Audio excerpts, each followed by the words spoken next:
Bonjour, je viens donc vous présenter maintenant, comme je vous l'avais dit, la vidéo sur le terrain pour voir le comportement du Goldbug, de la T-Gold, excusez-moi, je confonds les marques. Donc nous allons bien regarder la T-Gold de Garrett. Pour ceci, j'allume l'appareil ici, et voilà, nous nous mettons sur le mode tout métaux avec seuil sonore, vous l'entendez. Voilà, je baisse un peu le threshold, je mets la caméra bien en place et on va commencer.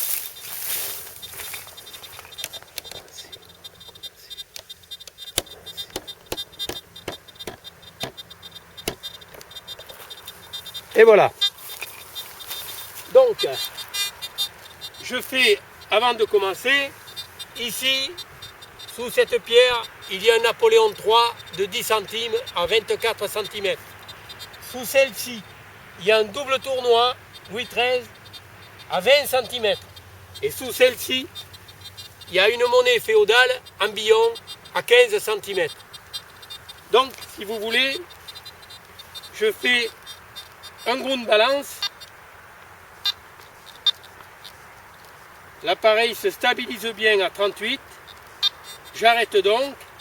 Nous commençons en tout métaux avec une discrimination sonore sur les ferreux.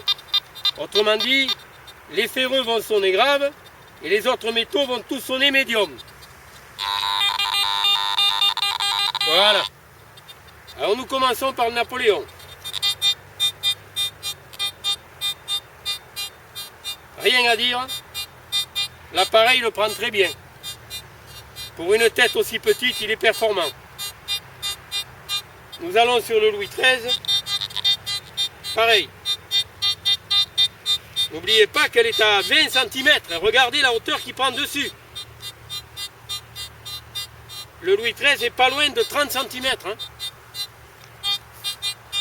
Et la monnaie féodale en billon. Là, on voit que ce genre d'appareil, les 18 kg, sont très performants sur les petites cibles. Regardez la hauteur où il la prend. Attention, nous sommes en tout métaux avec discrimination des ferreux. Mais bon, il faut avouer que c'est quand même performant.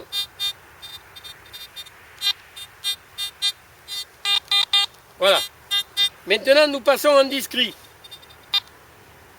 Donc, nous avons les ferreux qui ne sonnent plus, qui sonnent graves, disons, et les autres métaux qui sonnent différemment selon leur nature. Voilà les ferreux. Là, ils sonnent graves. Nous passons donc sur la monnaie Napoléon. Elle est discriminée en sonore, c'est-à-dire qu'il reconnaît l'identification de la monnaie et ils sont aigus.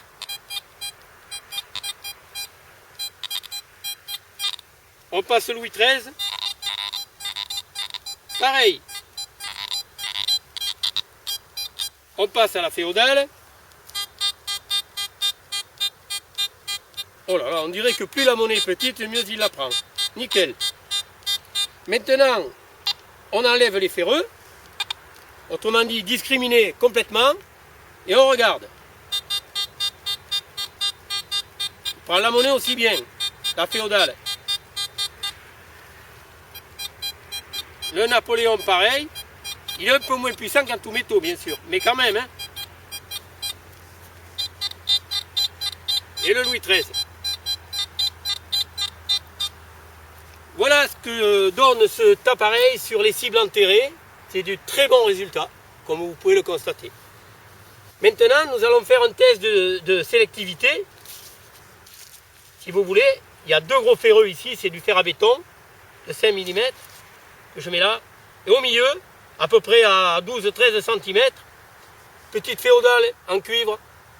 Voilà, elle n'est pas bien grosse, hein. Regardez. Voilà. Donc je la mets bien au milieu, et on va voir en discret. Là, il est en discret, avec les ferreux qui ne sonnent pas, comment il se comporte.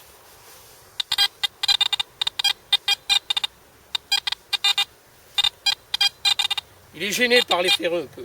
Je vais monter encore les ferreux. au maximum.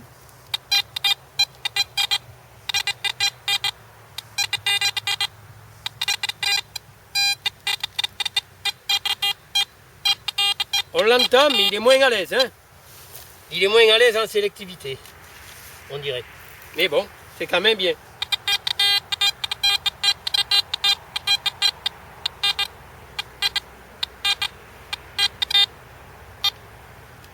Maintenant, on entend les ferreux. Mais vous entendez la bonne cible au passage. Hein.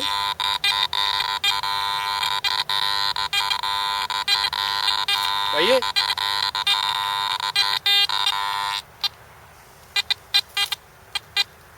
Bon, maintenant il faut reconnaître que les ferreux sont gros. Si j'en enlève un, si j'en laisse qu'un de chaque, vous allez voir, ça va être quand même plus performant. Parce que là, le rapport cible-ferreux, quand même, est à l'avantage du ferreux. Hein. Voyez? Là, il apprend bien. Et si on laisse qu'un ferreux, il apprend bien. Et donc, si je rapproche effectivement ceci de là, il apprend toujours.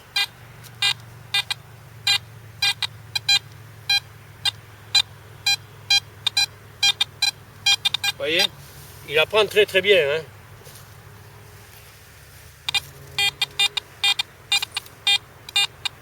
Là, il est moins... Oh, il est toujours à l'aise. Hein.